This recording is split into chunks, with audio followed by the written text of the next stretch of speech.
సదాశివసమారంభాం వ్యాసశంకరమధ్యమాం అస్మదాచార్యపర్యంతాం వందే గురుపరంపరాం. జ్యోతిష్ శాస్త్రాన్ని భావితరాల వారికి ప్రసాదించిన ఋషుల యొక్క పాదపద్మాలకి నమస్కారం చేసుకుంటూ, అలాగే నాకు ఈ జ్యోతిష విద్యను నేర్పిన గురువర్యులు జ్యోతిష బ్రహ్మ కీర్తిశేషులు శ్రీ ఏరంకి సూర్యనారాయణ మూర్తి గారు, సూర్యశ్రీ దైవజ్ఞ గారి యొక్క పాదపద్మాలకి నమస్కారం చేసుకుంటూ, ఓం శ్రీ మహాగణాధిపతి నమః, శ్రీ గురుభ్యో నమః, హరి ఓం. వీక్షకులందరికీ నమస్కారం. వృశ్చిక రాశి వారికి ఈ వారం సాధారణమైనటువంటి గ్రహస్థితి గోచరిస్తూ ఉన్నది. ప్రత్యేకించి సప్తమంలో గురుడు ఉండడం, షష్ఠ స్థానంలో బుధుడు ఉండడం, అలాగే చంద్రబలం అధికంగా ఉండడం వెరసి 3 గ్రహాల తాలూకు శుభ ఫలితాలు అందుతూ ఉన్నప్పటికీ, సప్తమంలో రవి శుక్రుల యొక్క కలయిక, పంచమ స్థానంలో కుజరాహువుల యొక్క కలయిక. ఇక్కడ గమనిస్తే వైవాహిక జీవితం మీద, కుటుంబ వ్యవస్థ మీద ఈ గ్రహస్థితి ఎక్కువ ప్రభావాన్ని చూపెడుతూ ఉన్నది. ఆర్థికపరమైనటువంటి అంశాలను చూసినప్పుడు ఆర్థిక లోటు ఏది కూడా ఈ రాశి వారికి లేదు. సకాలంలో డబ్బు చేతికి వస్తుంది. ఏదైనా ఒక కార్యక్రమం చేయాలి అన్నా, ఏదైనా ఒక పని ప్రారంభించాలి, ఇల్లు కొనాలి, వాహనం కొనాలి, బంగారం కొనాలి, ఇలా ఏదైనా సరే మీరు తలపెట్టండి, ధనము సకాలంలో చేతికి వస్తుంది.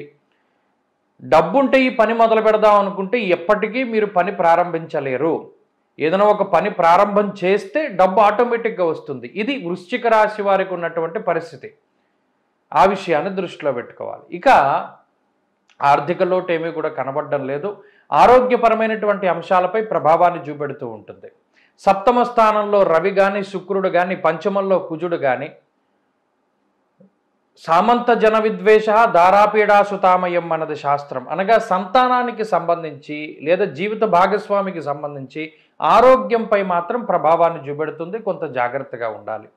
లేదా మీరు సంతానం మీద కొంత అతిగా కోప్పడము, వారిని కొట్టడము, తిట్టడము లాంటివి చేయడం ద్వారా మీరే బాధపడుతూ ఉంటారు. మానసికమైనటువంటి బాధ అధికంగా ఉంటుంది. కాబట్టి కోపాన్ని తగ్గించుకుంటూ ఉండాలి వృశ్చిక రాశి వారు. కోపం తగ్గించుకుంటే అన్ని పరిస్థితులు బాగుంటాయి. ఇక ఆరోగ్యపరమైనటువంటి విషయాలు సాధారణంగా గోచరిస్తూ ఉన్నాయి. కుటుంబపరమైనటువంటి అంశాలు సాధారణంగా గోచరిస్తూ ఉన్నాయి.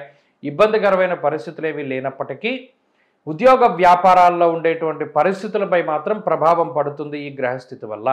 అనగా ఉద్యోగంలో ఏదైతే మీకు రాదు అని మీరు భయపడుతూ ఉన్నారో అవే పనులు చేయవలసినటువంటి పరిస్థితి.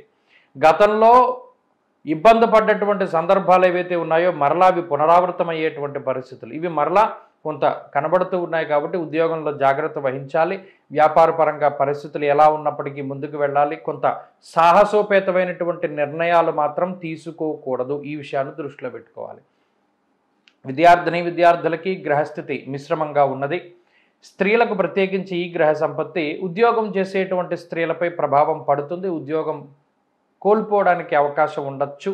కాబట్టి జాగ్రత్తగా మెలగండి. మీరే ఉద్యోగాన్ని వదిలేసే ప్రయత్నం చేయకండి. వృశ్చిక రాశి వారి వారం మరింత అనుకూలమైనటువంటి ఫలితాలని సాధించడానికై ఆంజనేయ స్వామి వారి యొక్క ఆరాధన చేస్తూ ఉండడం చెప్పదగినటువంటి సూచన.